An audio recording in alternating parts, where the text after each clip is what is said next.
Everyone laughed when they saw the patch. They shouldn't have be by the time they realized what it meant. Every man in that room was standing in silence, back straight, eyes fixed on the one person who never asked for their respect. Before I tell you what happened next, tell me in the comments where you're watching from. I love knowing who's listening. The morning briefing at Fort Lockridge had begun like any other. The air was heavy with the smell of burnt coffee and dust, sunlight leaking through the half-open blinds. Captain Mason Reed leaned against the back wall, arms crossed, boots muddy from the training yard. He didn't like mornings, and he liked show-offs even less. That today's show-off was the new transfer, a quiet woman in a pressed uniform, her eyes scanning the room without a flicker of nervousness. Her name tag read A. Vega. No rank insignia misplaced, no crease out of line.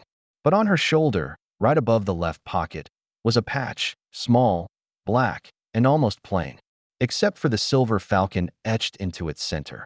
"What's that patch even for?" Mason said under his breath, half a smirk curling on his lips. The room chuckled. Soldiers always laughed when Mason joked. He was the colonel's favorite, or so he thought. But Colonel Davis, standing by the map table, didn't laugh. He looked at Mason for a long moment, then turned toward Vega. His voice, when he spoke, was quiet. Too quiet.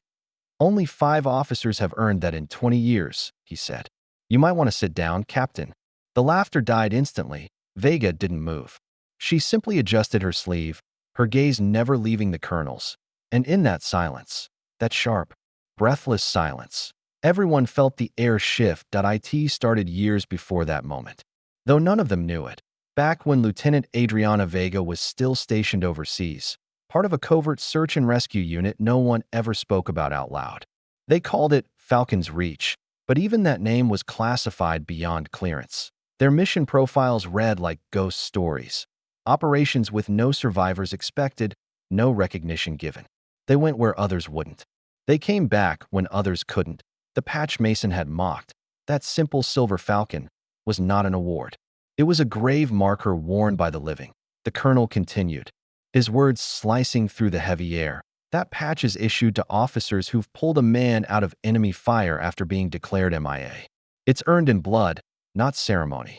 Mason swallowed hard. His smirk was gone. No one dared speak.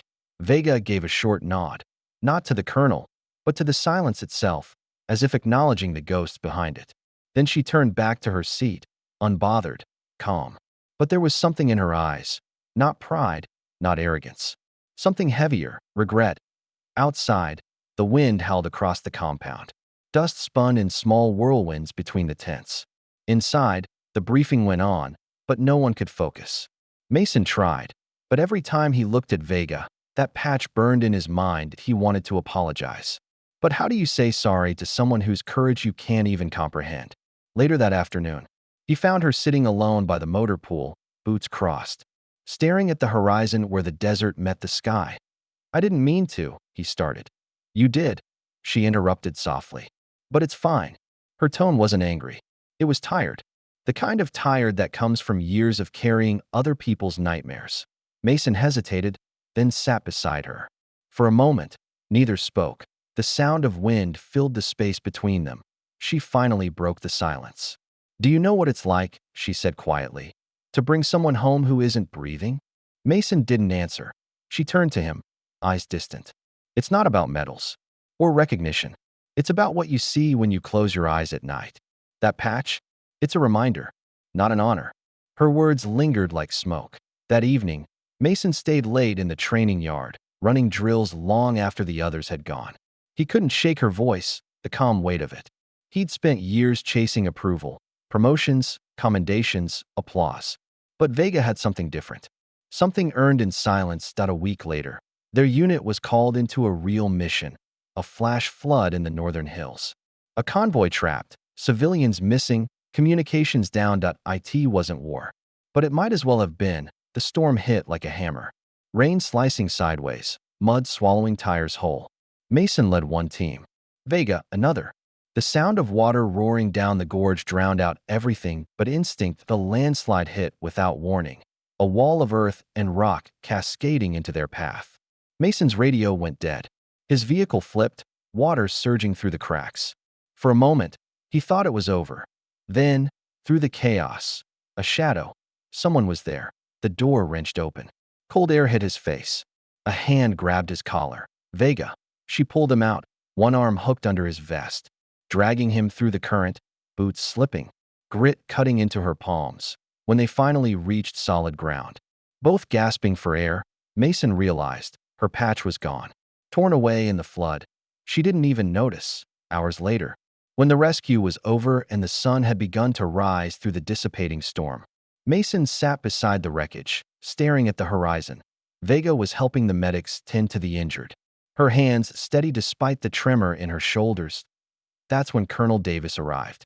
He scanned the chaos, his gaze falling on Vega's torn uniform.